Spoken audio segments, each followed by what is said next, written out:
Olá, seja bem-vindo ao nosso programa. O Com a Palavra de hoje fala sobre educação.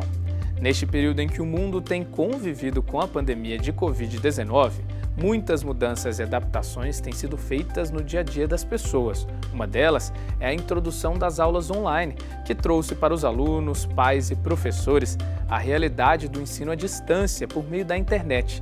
Neste cenário, surgem dúvidas de quais são as melhores estratégias para superar os desafios e otimizar a aprendizagem.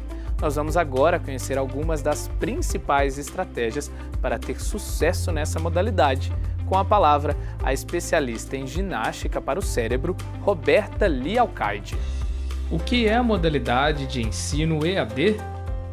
O ensino à distância nada mais é do que você ensinar, conteúdos, independente de qual área, através de uma plataforma à distância, Então eu acredito muito assim que o EAD ele vem para ficar, é uma tendência mundial, ele vem para ficar, só precisa de alguns ajustes justamente para as pessoas manterem a performance, e aprender realmente tudo aquilo que é necessário à distância, mas é uma tendência mundial e muito forte.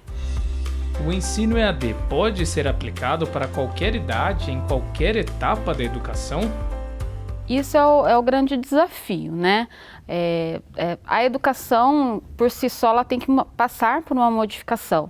Talvez o modelo que está sendo aplicado hoje, as pessoas estão tendo um pouquinho de dificuldade, por exemplo, com a alfabetização, com as crianças, EAD, O adulto ele consegue manter o foco, mas por um longo tempo também isso não é possível.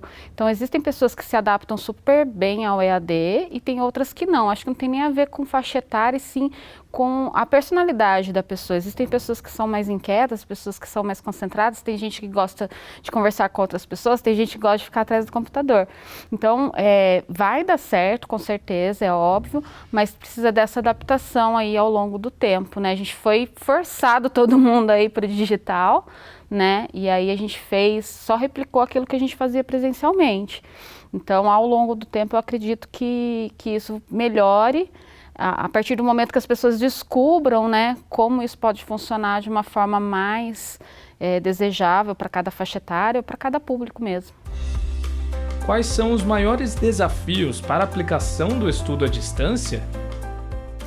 Isso é a grande questão, A gente trabalha lá na nossa escola num curso totalmente presencial, então é bem lúdico, com jogos, com dinâmicas, com neuróbicas. E aí quando a gente foi forçado a ir pro digital, para a distância, a gente teve que adaptar todo esse conteúdo, Eu acho que interessante, eu acredito muito nisso, é você adaptar de um jeito que a pessoa fique curiosa, estimulada a prestar atenção naquilo que ela está aprendendo, E isso vai variar de idade para idade. Durante a pandemia de Covid-19, pais e alunos têm buscado mais orientações sobre desempenho nas aulas online? Sem dúvida, sem dúvida. A gente vê assim que a rede de apoio que a gente fala, que são os pais, eles são fundamentais para um bom desenvolvimento de um aluno que não tem independência ainda para estudar, Era como a gente estava falando anteriormente, uma coisa é um adulto, ter a disciplina de sentar na frente do computador, do celular e aprender aquele conteúdo. Quando você tem uma criança, um adolescente, ele precisa de um direcionamento, Então a rede de apoio é super fundamental. E às vezes o pai e a mãe não estão preparados para isso, Se a gente for ver a grande massa, não está preparado para isso, às vezes nem tem um computador ou um celular em casa, mas as redes municipais aqui do Vale do Paraíba, você percebe que eles estão se adaptando, criando redes de apoio além da rede familiar, justamente para esse aluno conseguir acompanhar, as aulas online. Qual é a importância do apoio aos alunos e pais que têm dificuldade com o estudo à distância? É fundamental, Principalmente agora durante a pandemia. A gente está falando de estudo à distância, está falando das plataformas digitais, mas todo mundo está vivendo um momento muito delicado, principalmente socioemocionalmente falando, de incertezas, de desemprego e tudo mais. Então, às vezes a pessoa ela não tem a estrutura em casa para apoiar, não tem o conhecimento, porque se a gente for olhar assim as famílias mais carentes, um pai e uma mãe não sabem operar um computador, esse tipo de coisa. Então é super importante que o poder público também auxilie auxilie essas pessoas que não têm condição e não têm esse conhecimento, até porque às vezes está interessado em ajudar o filho, mas não sabe como. Então, não só pensar na criança e no adolescente, né, mas pensar na família como um todo, como inclusão digital. Quais são as principais queixas dos alunos que procuram ajuda para concentração nas aulas online? A dificuldade, acho que nem são dos alunos em si, mas assim dos pais. Porque o que acontece? Para ter um grande sucesso, você precisa ter uma rede de apoio muito grande, principalmente se o aluno não tem autonomia. Está todo mundo trabalhando, quem dá essa ajuda para o aluno, né? Então, às vezes o aluno fica assistindo a aula online, aí o pai está trabalhando, a mãe está trabalhando, chega no final do dia, tem que fazer as tarefas e tudo mais, e acaba sobrecarregando todo mundo, não só a criança, como os pais também. Então, é exatamente isso que a gente estava falando. Você replicar uma coisa que talvez funcione mais ou menos presencial, porque a gente sabe que tem que passar por toda uma reestrutura. Só replicar no online não funciona. Então, pensar em novas maneiras de fazer com que esse aluno interaja, fique interessado, seja curioso em aprender os conteúdos, seja mais interessante do que ficar massificando informação, porque hoje a informação, se você liga o Google, a internet e tudo mais, a informação está lá, o educador ou a rede de apoio, ele é mais um instrumento para indicar para essa criança, adolescente, aonde está a informação e como utilizá-la, né? Porque informação a gente tem acesso, né? Se a gente for parar para pensar, a gente tem todo o acesso, conteúdos. Mas como isso é aplicável, o que isso vai fazer de diferença na vida da pessoa, como é que ele vai aprender aquilo, isso é parte do educador ou da família em si, né? Como os educadores podem estimular os alunos no ensino à distância? Na verdade, a primeira coisa é manter a positividade, né? Porque se a gente já coloca para o nosso cérebro, para a nossa cabeça, que a gente é incapaz de aprender qualquer coisa numa determinada plataforma, você já cria uma primeira barreira. Então, o importante é que você não crie essa primeira barreira. O novo, a gente sempre aprende, né? A gente tem que se conhecer e saber como a gente aprende melhor. Cada cérebro é único. Tem gente que aprende mais escutando, tem gente que aprende mais vendo vídeo, tem gente que aprende mais escrevendo. Então, primeiro de tudo é descobrir como é que você consegue manter o interesse na aula online. Isso é uma tendência, né? A gente sabe aí que por causa da pandemia, tão cedo a gente não volta para 100% das aulas presenciais, e quanto mais fácil e mais prazeroso você encarar essa realidade, mais facilmente você vai aprender os conteúdos, vai ser mais divertido, vai ser mais prazeroso, e com certeza você enfrenta isso com uma maior facilidade. As novas tecnologias devem permanecer como ferramentas de estudo no futuro? As tecnologias, elas vieram, né? A gente precisa entender como é que elas podem funcionar ao nosso favor, né? Porque é aquele tal negócio, eu vou assistir uma aula online e de repente eu estou ligada no celular, eu estou ligada na televisão, eu estou ligada no tablet, enfim. Então é um monte de informações e você não consegue focar. Então é descobrir como essas tecnologias podem trabalhar ao nosso favor.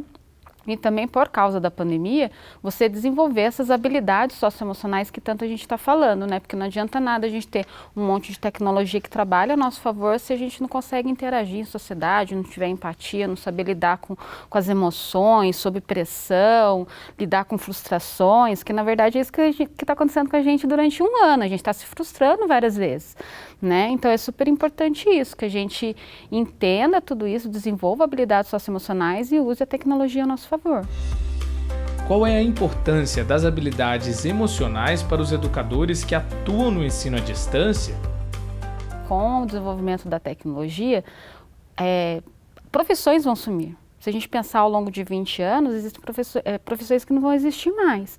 Então, a gente precisa pensar na educação de uma forma de desenvolver habilidades para o profissional do futuro. Por exemplo, a minha filha tem 13 anos hoje. Se a gente parar para pensar quando ela vai entrar no mercado de trabalho, não é o mesmo que o meu mercado de trabalho está pedindo agora, né? Então, assim, vão existir várias tecnologias, a gente vai ser substituído em funções básicas. A gente já sabe mesmo, telemarketing, por exemplo. A gente tem um monte de robô fazendo ligação, WhatsApp fazendo ligação, enfim, e outras funções repetitivas que você consegue programar para um computador fazer.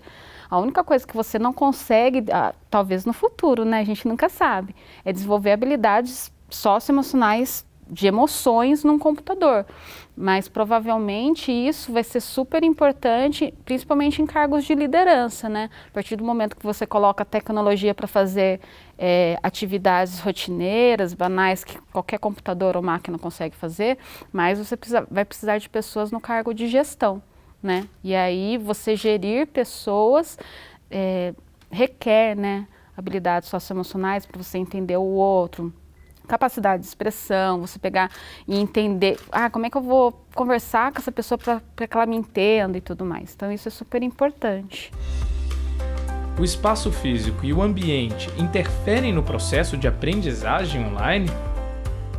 Isso a gente pode falar de ensino à distância ou até trabalho home office, né? O nosso cérebro, quando a gente vai para casa, é um comando que está dando para ele que ele vai descansar, que ele vai ter um momento de lazer e tudo mais. Então é super importante na hora de você ter a sua aula, você preparar não só o ambiente, mas o seu cérebro para aquilo. Então, levantar cedo, se arrumar, a gente brinca com os professores que tem aluno que vai assistir aula de pijama ou trabalhar de pijama, né? Então, assim, você tem que dar esse comando para o seu cérebro. Agora você está em casa, mas numa hora que você vai precisar de foco, de concentração, não ter barulho, não ter distrações, avisar as outras pessoas que você não pode ser interrompido, né? E isso vai aumentando o seu foco, a sua concentração. Então, é você preparar o seu cérebro para aquele momento. Qual a importância da administração do tempo no processo de aprendizagem online? Tem que entender por quais etapas ele vai passar, né? Então, separar o material, ligar o computador antes, avisar as pessoas que você não quer ser interrompido, ir no banheiro, pegar uma água para colocar no lado. Por quê? Porque ele vai entendendo que ele vai precisar ficar focado por determinado tempo. Então, dividir por etapas, fazer um checklist te ajuda muito mesmo. A alimentação e o sono mal administrados interferem no processo de aprendizagem online? Com certeza, não só online. Se a gente parar para pensar, até presencialmente falando, se você teve um dia cansativo, exaustivo e tudo mais, mesmo a aula presencial, ela é cansativa. Mas você sempre tem o colega do lado, tem uma piada, tem isso, tem aquilo, tem o professor, você não está mexendo no celular toda hora, porque é o mínimo de educação que você vai ter com a pessoa que está dando aula. E o online, ele tem esses distratores, porque ninguém está vendo o que você está fazendo. Aí você assiste a aula deitado, né? Está cansado, às vezes dá uma corridinha ali para o celular. Então, isso são distratores. Então, apesar de você estar cansado, você se preparar para isso, no sentido de desligar o celular, tomar uma água, se alimentar bem, se preparar para aquele momento e não assistir a aula deitado, esse tipo de coisa, faz diferença gritante assim no seu resultado, né?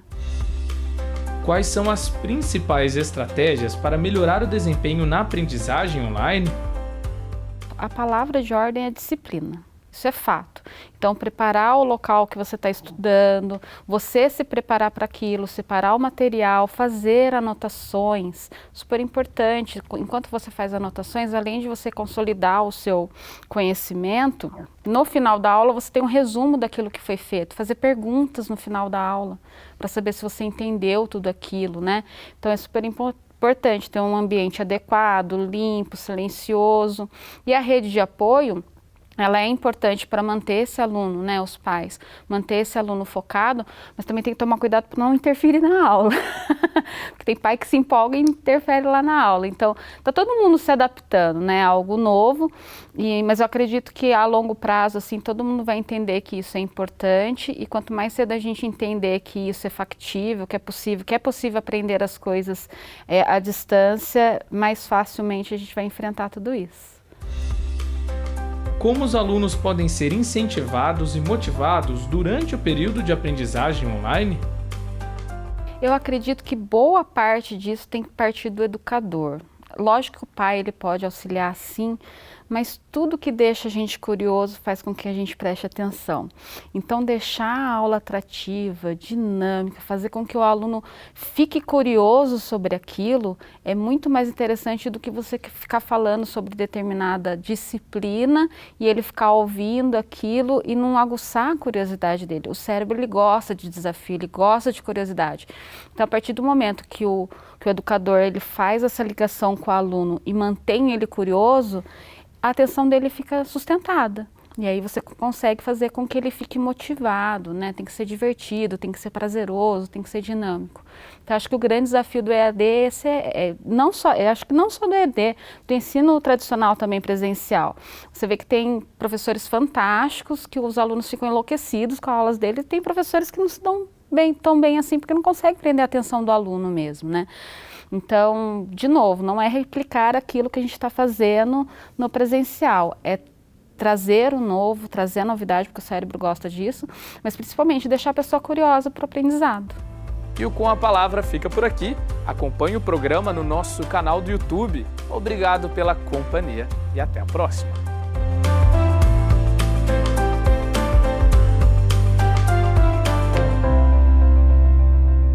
E para você que acompanha os nossos programas e gosta de estar por dentro dos assuntos da cidade e também do trabalho dos vereadores, se inscreva no nosso canal e confira tudo o que acontece aqui na TV Câmara. E se você gostou do nosso conteúdo, não esqueça de curtir nossos vídeos. Deixe aqui o seu like. Deixe o seu comentário e ative o sininho para ser avisado de todas as novidades.